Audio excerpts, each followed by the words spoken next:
गणतन्त्र दिवसकै दिन किन पारियो भन्ने पनि सन्दर्भ होला।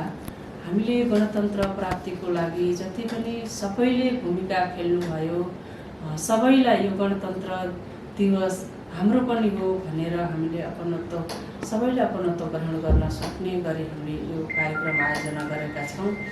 र अर्को, हामीले यहाँका मौलिक संस्कृतिहरूलाई बचाउन र यसको प्रचार प्रसार गर्न र एकले अर्काको सिकाइ पनि होस् भनेर पनि हामी एकै ठाउँमा सबैको यो संस्कृतिहरू प्रदर्शन गर्न खोजिरहेका छौँ। र अर्को, हामीले यो जुन हाम्रो कला संस्कृति छ यसलाई हामीले हस्तान्तरण गर्न पनि चाहन्छौँ।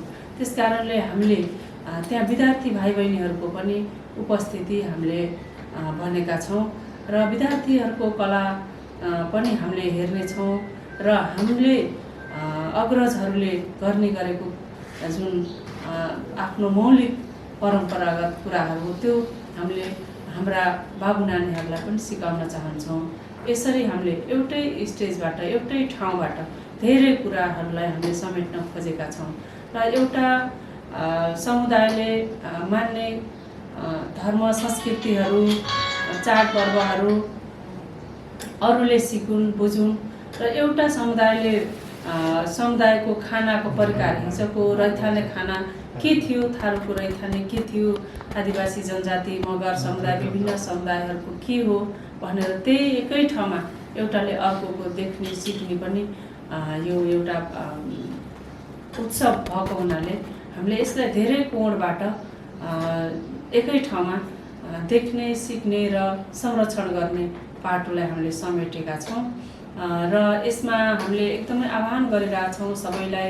यो कार्यक्रम माडी नगरपालिकाको होइन, यो कार्यक्रम प्रज्ञा प्रतिष्ठानको मात्रै होइन, यो कार्यक्रम माडी नगरवासी सबैको हो। यद्यपि विभिन्न ठाउँमा हामीले पत्रचार पनि गरेका छौँ। चितवन जिल्लाका सरकारी कार्यालयहरूदेखि लिएर सिडिओ साहब, समन्वय प्रमुख लगायत सम्पूर्णलाई हामीले पालिकाका प्रमुख, उपप्रमुख, कर्मचारीज्यूहरू सबैलाई हामीले त्यो उत्सवमा आएर आफ्ना सल्लाह सुझाव सहित सहभागिता भइदिन हुनको लागि पनि हामीले अनुरोध गरेका छौँ। र हामीलाई आशा छ यो कार्यक्रमलाई सबैले अपनत्व लिएर यो कार्यक्रम हाम्रै हो भन्ने ठानेर उपस्थित हुनुहुन्छ भन्ने पनि हामीले आशा र विश्वास दिएका छौँ। यद्यपि यसमा हाम्रो यो पहिलो सिकाइ पनि हो। भर्खर माडी प्रज्ञा प्रतिष्ठान गठन भएको छ। हामीसँग यद्यपि बजेट पर्याप्त छैन, तर पनि स्वस्फूर्त रूपमा सबैले सबैले होइन, हामी आफ्नै स्वस्फूर्त हामी सहभागी हुन्छौँ भनेर पनि भनिराख्नु भएको छ। महिला समूहहरू, विभिन्न समुदायका दिदीबहिनीहरू, दाजुभाइहरू, जस्तै आदिवासी नै हाम्रो यहाँ माडीमा 22 मौजा हामी छौँ। 22 मौजाबाट 36 समूहहरू सम्भावित उपस्थित हुन सक्ने सम्भावना देखिन्छ। लगायत 13 जात जाति हामी आदिवासी जनजातिहरू छौँ।